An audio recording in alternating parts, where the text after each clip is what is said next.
ನಮ್ಮ ಜೀವನ ಬದಲಾವಣೆ ಆಗ್ತದೆ. ನಾವು ರಕ್ಷಣೆ ಹೊಂದ್ತೇವೆ, ಕ್ಷಮಿಸುವ ಗುಣ ನಮ್ಮೊಳಗೆ ಬರ್ತದೆ. ಅನೇಕ ಕಾರ್ಯಗಳು ತಂತಾನೆ ಬದಲಾವಣೆ ಆಗ್ತದೆ, ಕನಿಕರ ಬರ್ತದೆ.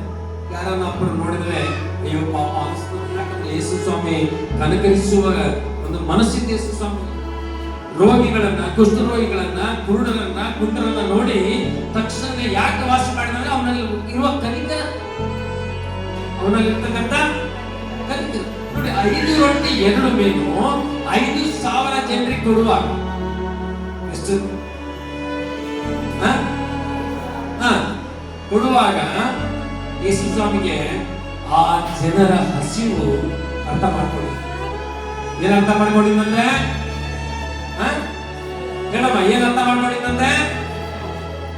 ಆ ಜನರ ಹಸಿವನ್ನ ಯೇಸು ಸ್ವಾಮಿ ಅರ್ಥ ಮಾಡ್ಕೊಂಡಿದ್ದನು. ಅದೇ ರೀತಿಯಾಗಿ ನಮ್ಮ ಹಸಿವನ್ನ ದೇವರು ಏನ್ ಮಾಡ್ತಾ ಇದ್ದಾನೆ?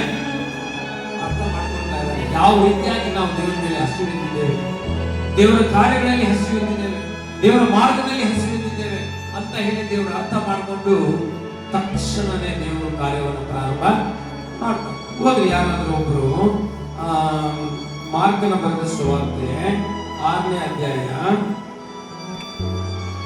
ಮಾರ್ಕನ ಬರೆದ ಸುವಾರ್ತೆ 6ನೇ ಅಧ್ಯಾಯ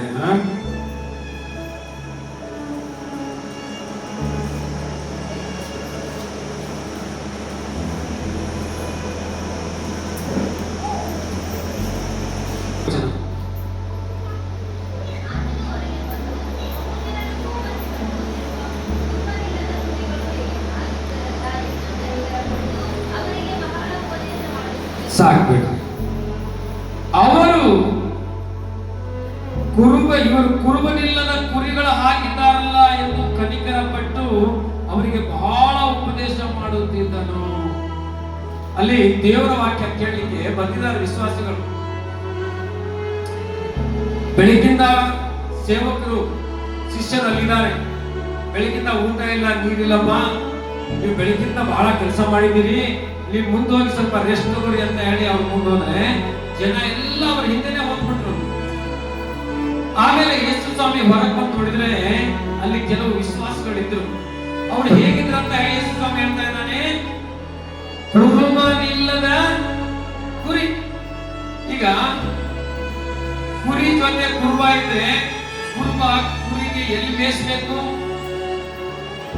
ಹೇಗೆ ಅವರಿಗೆ ಮೇಯಿಸ್ಬೇಕು, ಯಾವ ಕಡೆ ಹೊಡ್ಕೊಂಡು ಹೋಗ್ಬೇಕಂತ ಎಲ್ಲ ಆಲೋಚನೆ. ಕುರುಬ ಯಾವ ಕಡೆ ಹೋಗ್ತಾನೋ ಕುರಿನೂ ಆ ಕಡೆ ಹೋಗ್ತಾವೆ.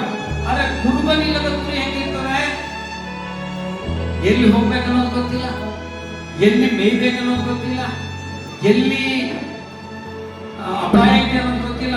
ಕುರುಬನಿಗೆ ಗೊತ್ತಿರ್ತದೆ ಎಲ್ಲಿ ಅಪಾಯ ಇದೆ ಅಂತ ಹೇಳಿ. ಆದ್ರೆ ಆ ಕುರಿಗೆ ಕುರುಬ ಇಲ್ಲದ್ರಿಂದ ಅಪಾಯ ಎಲ್ಲಿದೆ ಅಂತ ಹೇಳಿ ಗೊತ್ತಿರೋದಿಲ್ಲ. ಇವತ್ತು ಬಹಳ ಜನ ವಿಶ್ವಾಸಿಗಳು ಕುರುಬನಿಲ್ಲದ ಕುರಿಗಳಾಗಿದ್ದಾರೆ. ನಾನೇ ನಿಮಗೆ ಒಳ್ಳೆ ಕುರುಬನು ಅಂತ ಯೇಸು ಸ್ವಾಮಿ ಹೇಳಿದ್ರು. ಯೇಸು ಸ್ವಾಮಿ ಮೇಲೆ ಸರಿಯಾದ ವಿಶ್ವಾಸ ಇಡೋದಿಲ್ಲ, ನಂಬಿಕೆ ಇಡೋದಿಲ್ಲ. ವಿಶ್ವಾಸ ನಂಬಿಕೆ ಇಡದೆ ಅವರು ಏನೋ ಒಂದು ಬರಬೇಕು ಅಂತ ಹೇಳಿ ಬರ್ತಾ ಇದ್ದಾರೆ ಚರ್ಚಿಗೆ. ಜೋರಾಗಿ ಹಲ್ಲೆಲೂಯಾ, ಇನ್ನು ಜೋರಾಗಿ ಹಲ್ಲೆಲೂಯಾ. ಕುರುಬನಿಲ್ಲದ ಕುರಿಗಳಾಗಿದ್ದಾರೆ ಅಂತ ಹೇಳಿ ತಿಳ್ಕೊಂಡು ದೇವರು ಅವ್ರಿಗೆ ಏನ್ ಮಾಡ್ತಾನೆ? ಉಪದೇಶ ಮಾಡ್ತಾನೆ. ಏನು ಉಪದೇಶ ಮಾಡಿರ್ಬೋದು? ನಾನೇ ನಿಮಗೆ ಒಳ್ಳೆ ಕುರುಬನು. 23ನೇ ಕೀರ್ತನೆ ಹೇಳ್ತದೆ, ಯೆಹೋವನು ನನಗೆ ಕುರುಬನು, ಕೊರತೆ ಪಡೆಯನು. ಹಸಿರುಗಾವಲಲ್ಲಿ ನನ್ನ ತಗ್ಗಿಸ್ತಾನೆ, ವಿಶ್ರಾಂತಿಕರವಾದ ನೀರಿನ ಬಳಿಗೆ ಬರಮಾಡ್ತಾನೆ, ನನ್ನ ಪ್ರಾಣವನ್ನು ಉಜ್ಜೀವಿಸ ಮಾಡ್ತಾನೆ. ನಾನು ಕಾರ್ಗತ್ತಲಿನ ಕಣಿವೆಯಲ್ಲಿ ನಡೆಯುವಾಗಲೂ ನೀನು ಹತ್ತಿರೋದ್ರಿಂದ ಕೆಣಿಗೆ.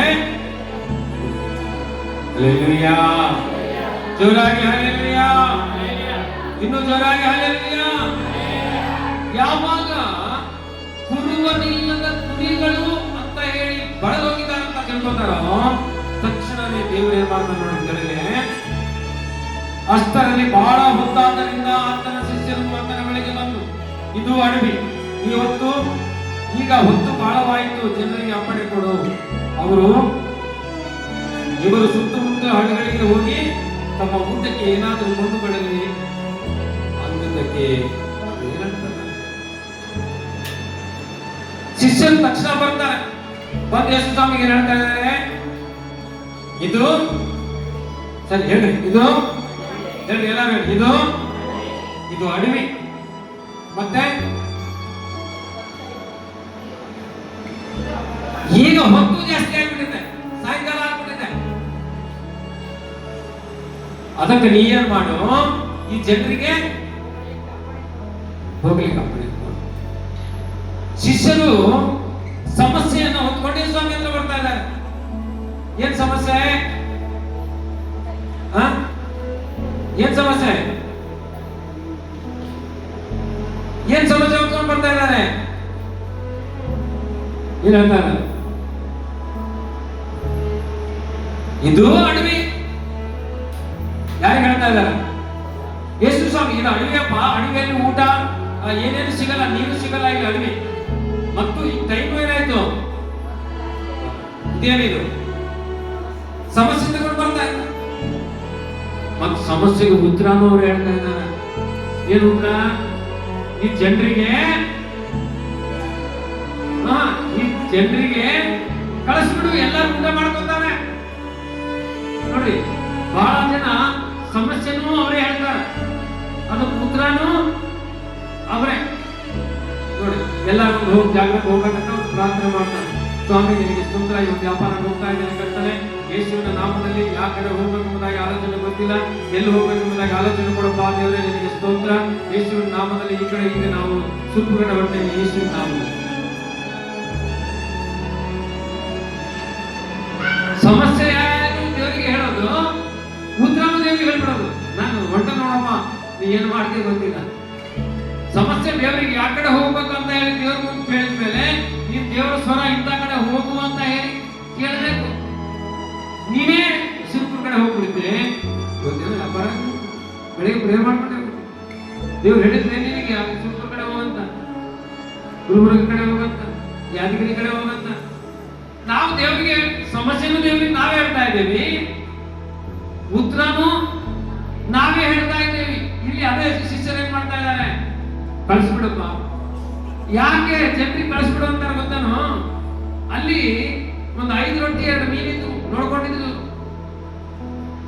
ಇವ್ರಿಗೆ ಕಳಿಸ್ಬಿಟ್ರೆ ನಾವ ಸ್ವಲ್ಪ ತಿಂದು ಇರ್ಬೋದು. ಬೆಳಿಗ್ಗಿಂದ ನೀರಿಲ್ಲಪ್ಪ, ಜನ ಬರ್ತಾ ಇದ್ದಾರೆ ಹೋಗ್ತಾ ಇದ್ದಾರೆ, ಬರ್ತಾ ಇದ್ದಾರೆ ಹೋಗ್ತಾ ಇದ್ದಾರೆ, ಯೇಸು ಸ್ವಾಮಿ ಅಂತ ನಾವು ಸಂಬಳಿಸ್ತಾ ಇದ್ದೀವಿ. ಸ್ವಲ್ಪ ಇವ್ರಿಗೆ ಕಳಿಸ್ಬಿಟ್ರೆ ನಾವು ತಿನ್ಕೊಡ್ಬೋದು ಅಂತ ಅನ್ಕೊಂಡು. ಆದ್ರೆ ಯೇಸು ಸ್ವಾಮಿ ಹೇಳ್ತಾ ಇದ್ದಾರೆ, ಅವ್ರು ಹೋಗೋದು ಅವಶ್ಯಕತೆ ಇಲ್ಲ, ನೀವೇ ಅವ್ರಿಗೆ ಊಟ ಕೊಡಬೇಕು. ಅಬ್ಬಾ ಎಂತ ಮಾತು ಹೇಳ್ತಾ ಇದ್ದೀನಿ ಯೇಸು ಸ್ವಾಮಿ. ನಾವು ಊಟ ಕೊಡ್ಬೇಕು. ಈ ಅಡಿಯಾಗ ಕತ್ತಲಾಗೈತಿ, ಏನು ಸಿಗ್ತದೆ ಇಲ್ಲಿ, ಹೆಂಗ್ ಊಟ ಕೊಡೋದು? ನಿಮ್ಮ ಹತ್ರ ಏನಾರ ಕೇಳ್ತಾನೆ ಯೇಸು ಸ್ವಾಮಿ. ಹೋಗಿ ನೋಡಿದ್ರೆ ಒಂದು 5 ರೊಟ್ಟಿ 2 ಮೀನು ಅವು ಯಾರಿಗೆ ಸಾಕ್ತಾವ? 5 ರೊಟ್ಟಿ 2 ಮೀನು ಎಷ್ಟು ಜನ ತಿನ್ಬೋದು? ಮನಸ್ಸು ಮಾಡಿ ಒಬ್ಬರಿಗೆ ತಿನ್ಬೋದು. ಹೌದಲ್ರಿ? ಅಲ್ಲಿ ಜನ ಎಷ್ಟು ಜನ ಬಂದ? 5,000 ಬರೀ ಗಂಡಸರು, ಅವ್ರ ಹೆಂಡತಿಯರು ಒಂದು 5,000, ಅವ್ರ ಮಕ್ಕಳು ಒಂದು 5,000, ಒಂದು 15,000-20,000 ಜನ ಅಲ್ಲಿರೋದು ಊಟ. ಇಲ್ಲಿ ಒಂದು ಅಮ್ಮಮಾನ 40-50 ಜನ ಅಲ್ಲಿ ಊಟ. ಕೆಳಗ 100-120 ಜನ ತಿನ್ನಷ್ಟು. ನಾವು ಯೇಸು ಸ್ವಾಮಿ ವಿರೋಧವಾಗಿದ್ದೀವಿ. ಊಟ ಜಾಸ್ತಿ ನಮ್ಮಲ್ಲದ, ಜನ ಕಡಿಮೆ ಅದ. ಯೇಸು ಸ್ವಾಮಿ ಅಂತ ಜನ ಜಾಸ್ತಿ ಇದ್ರು, ಊಟ ಕಡಿಮೆ ಇತ್ತು. ಈಗಿನ ಕಾರ್ಯ, ಈಗಿನ ಸೇವೆ ಹೆಂಗಿದೆ ನೋಡ್ರಿ. ನಾವು ಜನ ಜಗ್ಗಿ ಬರ್ತಾರಂತ ಅಡಿಗೆ ಮಾಡ್ತೀವಿ. ಮಾಲಿಕ ಹೇಳ್ತಾ ಇದ್ದ, ಜಗ್ಗನ್ ಫುಲ್ ತುಂಬ ಹಾಕಿ ಈ ಲೆವೆಲ್ ಹಾಕಿ ಬಾ, ಯಾಕೋ ಅನ್ನ ಜಾಸ್ತಿ ಕಾಣಕತ್ತ. ಇಲ್ಲ ಇಲ್ಲ, ಈ ಲೆವೆಲ್ ಮಾಡಿ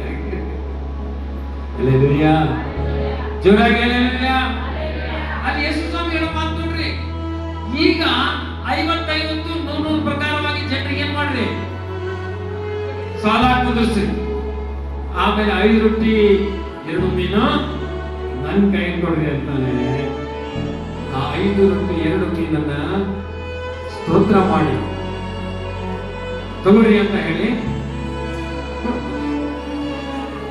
ಅವರು ಆ 20,000 ಜನ ಊಟ ಮಾಡಿ ಇನ್ನು ಎಷ್ಟು ಉಳಿದುವಂತ 12 ಪುಟ್ಟಿಗಳು ಅಂತ. ಆ 12 ಪುಟ್ಟಿ ಯಾಕೆ ತಗೊಂಡೋಗಿರ್ಬೋದು? 5 ರೊಟ್ಟಿ 2 ಮೀನು ತಂದಿದ್ದಲ್ಲ ಹುಡುಗ, ನಾನ್ ಕೊಟ್ಟಿದ್ದ ಉಳಿದಿದ್ದು ನೀವು ಎಲ್ಲರೂ ಎತ್ಕೊಂಡು ಬಂದು ನನ್ನ ಮನೆಗೆ ತರ್ಬೇಕಂತ ಹೇಳಿ ತಗೊಂಡು ಬಂದು ಮನೆಯಲ್ಲಿ ಅಮ್ಮ 5 ರೊಟ್ಟಿ 2 ಮೀನು ಕೊಟ್ಟಲ್ಲ, ನಾನು ತಿಂತಿಲ್ಲ. ನಾನು ತಿಂತಿದ್ರೆ ಕೆಲಸ ಆಗ್ತಿತ್ತು. ನಾನು ಯೇಸು ಸ್ವಾಮಿಯ ಕೈಯಲ್ಲಿ ಕೊಟ್ಟೆ, ಯೇಸು ಸ್ವಾಮಿ ಅದನ್ನು ಆಶೀರ್ವಾದ ಮಾಡಿದ. ಈಗ 12 ಪುಟ್ಟಿ ಮನೆಗೆ ವಾಪಸ್ ಬರ್ತಾ ಇದ್ದಾರೆ. ಹಲ್ಲೆಲೂಯಾ. ನಾವು ದೇವರಿಗೆ ಸ್ವಲ್ಪ ಕೊಡ್ತೇವೆ, ಕಾಣಿಕೆ ದಶಮಾಂಶವನ್ನ ನಾವು ಸ್ವಲ್ಪ ದೇವರಿಗೆ ಕೊಡ್ತೇವೆ. ಅದನ್ನ ನೀವು ಕೊಡೋದನ್ನ ನಾವು ದೇವರಿಗೆ ಸ್ತೋತ್ರ ಮಾಡುವಾಗ ಅದನ್ನು ದೇವರೇನ್ ಮಾಡ್ತಾನೆ? ಜಾಸ್ತಿ ಮಲ್ಟಿಪ್ಲೈ ಮಾಡಿಬಿಡ್ತಾನೆ. ನೀನು ಕೊಟ್ಟಿದ್ದ 1000 ಪಟ್ಟು ದೇವರಿಗೆ ಸೇರಿಸಿ ಕೊಟ್ಟು ಬಿಡ್ತಾನೆ. ಇದೇ ದೇವರ ಕಾರ್ಯ. ನಾವು ದೇವರಿಗೆ ಕೊಡೋದು ಸ್ವಲ್ಪನೇ ಕೊಡ್ತಾ ಇರ್ಬೋದು, ಆದ್ರೆ ದೇವರು ನಮಗೆ ಕೊಡುವಾಗ ಜಾಸ್ತಿ ಕೊಡ್ತಾನೆ. ಹಲ್ಲೆಲೂಯಾ. ನಾವು ಒಂದೊಂದ್ಸರಿ ದೇವರಿಗೆ ಕೊಡುವಾಗ ಆಲೋಚನೆ ಮಾಡ್ತೇವೆ, ದೇವರಿಗೆ ಕೊಡುವಾಗ ಆಲೋಚನೆ ಹಿಂದೆ ಮುಂದೆ ನೋಡ್ತೇವೆ. ಅದಕ್ಕೆ ದೇವರು ನಮಗೆ ಕೊಡುವಾಗ ಸಹ ಹಿಂದೆ ಮುಂದೆ ನೋಡ್ತಾನೆ. ನಾವು ದೇವರಿಗೆ ಕೊಡುವಾಗ ಜಕ್ಕಾಯನು ಹೇಗೆ ಯೇಸು ಸ್ವಾಮಿಯನ್ನ ಮನೆಗೆ ಸೇರಿಸ್ಕೊಂಡನೋ, ಹೇಗೆ ಸೇರಿಸ್ಕೊಂಡನು? ಸಂತೋಷದಿಂದ ನಾವು ದೇವರಿಗೆ ಕೊಡಬೇಕು. ಅವಾಗ ದೇವರು ನಮ್ಮ ಜೀವನದಲ್ಲಿ ಆಶೀರ್ವಾದ ಮಾಡ್ತಾನೆ. ಇವತ್ತು ನಾವು ಕೇಳ್ತಕ್ಕಂಥ ವಾಕ್ಯ ನಮ್ಮ ಜೀವನ ಕ್ರಮವಾಗಿರ್ಬೇಕು. ಕ್ರಮ ಇಲ್ಲದ ಜೀವನ ಆಶೀರ್ವಾದ ಇಲ್ಲ, ಖಾಲಿ. ಕ್ರಮ ಇರುವ ಜೀವನ ಆಶೀರ್ವಾದದಿಂದ ತುಂಬಲ್ಪಡ್ತದೆ. ಜಕ್ಕಾಯನ ಹಾಗೆ ರಕ್ಷಣೆ ಮಾರ್ಗದಲ್ಲಿ ಬರ್ತದೆ ಕುಟುಂಬ, ಪರಲೋಕ ರಾಜ್ಯ ದೇವರು ತೋರಿಸ್ತಾರೆ. ಅದೇ ರೀತಿಯಾಗಿ 5 ರೊಟ್ಟಿ 2 ಮೀನನ್ನ 5,000 ಜನರಿಗೆ ಕೊಡುವಾಗ ಅಲ್ಲಿ ಸಮಸ್ಯೆನ ಹೊಂದ್ಕೊಂಡು ಬರ್ತಾ ಇದ್ದಾರೆ. ಉತ್ತರನೂ ಅವ್ರು ಹೇಳ್ತಾ ಇದ್ದಾರೆ. ನಾವು ಸಹ ಎಷ್ಟೋ ಸರಿ ಸಮಸ್ಯೆ ಹೇಳ್ತೇವೆ ಭಾಷೆಗೆ, ಮತ್ತು ಉತ್ತರನ ಭಾಷೆಗೆ ನಾವೇ ಹೇಳ್ಬಿಡ್ತೀವಿ. ಹಂಗ್ ಮಾಡಿದ್ರೆ ಹಿಂಗ್ ಮಾಡ್ಬೇಡ ನೋಡಿ ಭಾಷೆ. ನಾವೇನ್ ಹೇಳ್ಬೇಕು ದೇವರಿಗೆ? ನಮ್ಮ ಸಮಸ್ಯೆಗಳನ್ನು ಹೇಳಿದೆ, ಅದಕ್ಕೆ ಉತ್ತರ ದೇವರು ಕೊಡ್ತಾನೆ. ಖಂಡಿತವಾಗ್ಲೂ ದೇವರು ಈ ವಾಕ್ಯವನ್ನು ಆಶೀರ್ವಾದ ಮಾಡಲಿ. ಕೂತ ಜಾಗದಲ್ಲಿ ಕಣ್ಣುಗಳನ್ನು ಮುಚ್ಚಿ ನಾವು ಪ್ರಾರ್ಥನೆ ಮಾಡೋಣ. ದೇವರೇ, ಇವತ್ತು ದೇವರೇ ನಮ್ಮ ಜೀವನದಲ್ಲಿ ಕ್ರಮ ಇರಬೇಕು.